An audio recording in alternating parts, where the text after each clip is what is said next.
জমজমের পানি খাইছেন? বরকত আছে না নাই? বিশ্বনবী বলেছেন ইন্নাহা তুআমু তুমিন ওয়া শিফাউ সুকমিন, ইন্নাহা মুবারাকা।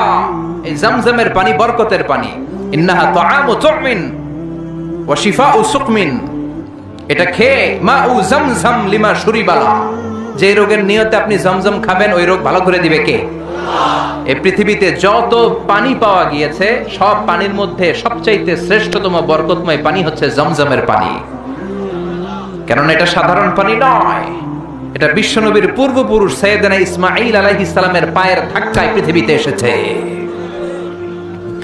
এই জমজমের পানিটা এমন পানি, পৃথিবীর সব পানি খেলে শুধু তৃষ্ণা নিবারণ হয়, শুধু তৃষ্ণা। If you are thirsty you can have the water of Zamzam, আপনার তৃষ্ণা চলে যাবে।